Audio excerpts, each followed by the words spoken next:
गांव में एक आदमी था हमारा, बहुत प्रिय चेला। अच्छा, जितने विचित्र भय वो हमारे ही गांव में पैदा हुए। तो हमारे गांव में एक आदमी था, वो दिन भर बीड़ी पीता था, बीड़ी, दिन भर बीड़ी। हमारे सामने भी बैठे तो उसको इतनी खतरनाक आदत थी और इतना गजब की प्रैक्टिस थी कि वो बीड़ी जला ले और ऐसो कर ले, पतो भी ना लगे, और धुआं वो धीरे धीरे छोड़ता था, ऐसा मुंह कर। अब वो धुआं तो दिखे ही, भले ही थोड़ा छोड़ो पर नाक से वो दिखे। तो हमने कहा यार बड़े गलत आदमी हो, जब देखो तब बीड़ी पीते रहते हो, शर्म नहीं आती है बेफिजूली में। और तुम संतों के सामने बीड़ी पीते हो, गुरु के सामने। एक घर डायन छोड़ देती है, कम से कम हमारे सामने तो छोड़ो। बोले गुरुजी अगर हम बीड़ी ना पिए तो पेट साफ नहीं होता। आओ, हमारा पेट साफ ही। एक हमारा चेला है, यही है, हम उसका नाम नहीं लेंगे, नहीं तो उसकी बहुत खतरनाक बेइज्जती हो जाएगी। हमारे साथ 24 घंटा रहता है। 3 बार हमारी कसम खा गया कि हम आज से बीड़ी नहीं पिएंगे। ये साक्षी है। हम देखो झूठ तो बोलते ही नहीं, फिर व्यासपीठ से क्या झूठ बोलना। 3 बार हमारी कसम खा गया, नौटंकी, ठटरी को भरो। जब भी मौका मिलता, भारत की छोड़ो, हम आगे के लगे, यहां विदेश लेवा गए। तो हम नीचे पराठे बनवा रहे थे, तो पराठे को अलग धुआं, बीड़ी को अलग धुआं। अच्छा, विदेशों के मकानों में एक बड़ो आफत है, तनकई सो धुआं हो जाए तो हाउ हाउ पुलिस जैसो अलार्म बज जा, भारी तेज अलार्म बज गो। तो वो घर वाले भगत आए, बोले गुरुजी आग लग गई। हम की कहां लग गई? हलुआ लग गई आग। पतो लगो हमारो चेला धुआं फेंक रो बीड़ी पी के। अब वो अलार्म ने कैच कर लिया। अब वो हाउ बज रहा। फिर हमने बाद में कहा, हम भैया आग लगी तो सही है, पर काऊ बर्तन में या आदमी में नहीं लगी, या आगी को लगो हमारे चेला ने बीड़ी में आग लगाई।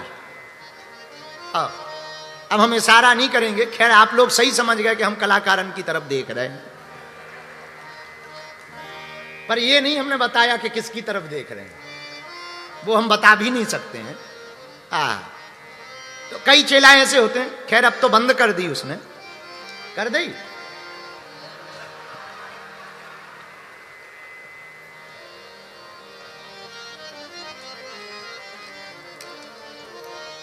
हाँ, तो कई लोगों को आदत होती बीड़ी पीने की, आदत बड़ी बेकार होती। जैसे एक आदमी थे, उनकी आदत, विवाद करते थे, कोर्ट में जाते थे, हाई कोर्ट में, सुप्रीम कोर्ट में वकील थे, लॉयर, और कोर्ट में जाके बहस करते थे तो वो बटन पे उंगली घुमाते रहते थे। लेकिन वो इतने खतरनाक वकील के जितने भी केस लड़े सब जीते, पर उनकी एक ही आदत थी, वो बात करेंगे, बहस करेंगे, ऐसे ऐसे बटन पे उंगली घुमाएंगे, ऐसे ऐसे घुमाते रहते थे। एक बार ऐसा कोट पहन गए कि उसमें बटन था ही नहीं, सो केस हार गए। केस हारे तो हमें मिले, हमने कहा और तो सब ठीक है, केस क्यों हार गए? बोले गुरुजी आज क्या बताएं, बड़ी गड़बड़ हो गई। बोले क्या? हमने कहा क्या? बोले आज एक ऐसा कोट पहन गए कि उसमें बटन था ही नहीं, और हमारी आदत उंगली घुमाने की थी, और जब उसमें बटन मिला नहीं तो हमारा दिमाग हाई कोर्ट में जज से बात करने की वजह यही था कि कहां से ये कोट पहना है। ऐसी आदतें बड़ी खराब होती। तो आदतें हैं वो तो सबकी अपनी अपनी होती हैं। जैसे हम कई बार बात करते हैं तो हमारी एक आदत है, हाउ हाउ हाउ। बुंदेलखंडी स्वभाव में, बुंदेलखंडी में हाँ को हाउ कहते हैं। क्या कहते हैं? हाउ। जैसे हम कई बार कहते हैं, क्यों भैया आ जाओगे? हाउ, आ जाएंगे। इसको हाँ समझना, पर बुंदेलखंड की हाउ भी खतरनाक होती है, कोई गारंटी नहीं। हाँ सही कह रहे हैं, कोई गारंटी नहीं हाउ की। हमें जैसे कह दी, कल हमने कह दी थी, एक लड़का हमसे पूछा, गुरुजी 6:30 बजे आ जाओगे? हमने हाउ कही थी, आ जाए, और देखो आ गए। एक बंबई का आदमी हमारे गांव में गया, बहुत पुरानी बात है महाराज। गांव में जैसे ही पहुंचा तो उसने सोचा पूछ लिया जाए, बोर्ड तो कहीं लगा नहीं था कौन सा गांव है, तो उसने पूछा क्यों भाई गड़ा गांव यही है? तो पान के डब्बा पे बैठे हुए दुकानदार ने कहा हाउ। तो इसको लगा कि हम किसी गलत गांव में आ गए जिसका नाम हाउ है, तो उसने कहा गलत फंस गए। तब तक दूसरा आदमी निकला, तो उससे पूछा क्यों भैया गड़ा गांव यही है? How how. अब और दिक्कत, हाउ। अब ऐसे ही बड़ा टेंशन में कि ये गड़ा है कि हाउ है। तो एक तीसरा आदमी मोटरसाइकिल से निकला, बोले क्यों भैया एक बात बताओ, हम पूछ रहे क्या ये गड़ा गांव यही है? बोले जी हाँ यही है।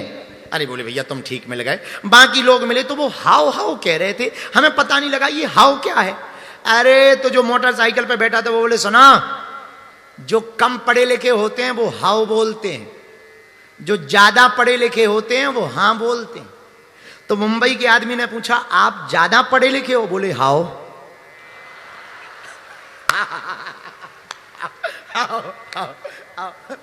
आदत है वो, तो आदत है। तो जो आदत होगी तो कैसे भी पिलो में पूछो निकल ही आएगी। एक ऐसे अकबर के यहां पर एक पंडित गया, बड़ा ज्ञानी पंडित, ऐसी भाषा में बात करे, तमिल में बात करवाओ, कम्बन में बात करवाओ, उर्दू में बात करवाओ, फारसी में बात करवाओ, अरे हिंदी में बात करवाओ, अंग्रेजी में बात करवाओ, जर्मनी में बात करवाओ, फ्रांसीसी में बात करवाओ, नाइजीरियन, तुम्हारी युगांडा की भाषा बोले। अकबर का बड़ा दिमाग खराब कि एक बात समझ में नहीं आई कि ये इसकी मातृभाषा क्या है। तो बीरबल बोले हम पता कर लेंगे। बोले कैसे? बोले कल इसको निमंत्रण पे बुलाओ। कल निमंत्रण करवाया। बोले सुनो राजा, इसको नीचे भोजन नहीं ऊपर छत वाले महल पे भोजन कराओ। राजा बोला बड़ा दिमाग खराब है, हमने पूछा मातृभाषा क्या है, तुम भंडारा करवा रहे। बीरबल बोले चुप तो रहो, करवाओ। अब दूसरे मंजिल पे बैठाया, बढ़िया भोजन कराया। अब बीरबल बोले सुनो राजा, इनको कुछ मोहरें दो, मोहरें, पैसा दो, पैसा। अकबर बोले तुम्हारा दिमाग खराब है, अरे हमने ये पूछा इसकी मातृभाषा क्या है ये पता लगाओ, तुम मोहरें दिला रहे। अरे दे दो। राजा तो राजा, बीरबल की बात, एक मोहरों की पोटली ली, दे दी, लो। अब हाथ जोड़ करके बीरबल बोले चलिए महाराज, स्वागत हो गया, घर चलो। जैसे ही उतरने लगा सोई पीछे से एक लात मारी बीरबल ने, अरे फिक गई मोहरें, पोटली गिर गई और पोटली बटोरते हुए अपनी भाषा में गाली देना स्टार्ट किया। बोले राजा इसकी ये है मातृभाषा। बाकी पूछते तो ये बनावटी ही बोलता, पर गुस्सा में आदमी जब भी गाली देता है शुद्ध अपनी औकात में गाली देता है। बोले ये है इसकी आदत जो होती है, आदत तो आदत होती है, किसी भी परिस्थिति में रहे वो आदत स्वभावश निकलती है। तो मेरे पागलों, हम तुमसे कहना चाहते हैं कि आदत आदत होती है, यही भगवान से गोपी कह रही। मुरहर रंधन समये मां कुरु मुरली रमम मधुरम। ठाकुर जी आप रसोई बनाते समय बंसी मत बजाया करो। तब तक दूसरी गोपी बोली चुप हो जाओ, अगर आप बंसी नहीं बजाओगे तो हम रसोई नहीं बना पाएंगे। बोले क्यों? बोले हमारी आदत, हम बंसी सुनकर के ही रसोई बना सकते हैं। भगवान तो चले गए, पर गोपियों में आपस में बहस छिड़ गई। अब हमने आपको कहा कि कृष्ण को देखने की नजर कौन सी हो, ये सुनो, ये काम की बात, ये है वो नजर। अब आपस में गोपियां कह क्या रही हैं। एक गोपी बोली सुनो, तुम क्या खाक प्रेम करती हो ठाकुर जी से? हमारा प्रेम बड़ा प्रबल है। कैसा? कान न दूसरो नाम सुने, नहीं ये कहू रंग रंगो यह बोरो। हमारे कान ठाकुर जी के नाम के अलावा कोई दूसरा नाम ना सुने। और गोपियों, हम तुम्हें कसम दे करके कहते हैं, कान न दूसरा नाम सुने, नहीं एकहु रंग रंगो यह बोरो।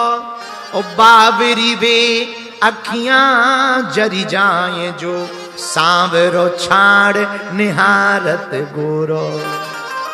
गोपी कहती वो आंखें ही फूट जाएं जो सांवरे श्याम सुंदर को छोड़कर किसी दूसरे का ध्यान करें। तब तक दूसरी गोपी बोली है तुम्हारा तो इतना ही प्रेम है, जरा हमारा देखो। हम भी एक बात कहना चाह रहे हैं, ठाकुर चित्त की वृत्ति है हमें, कैसहु टेक तजे नहीं घोरो।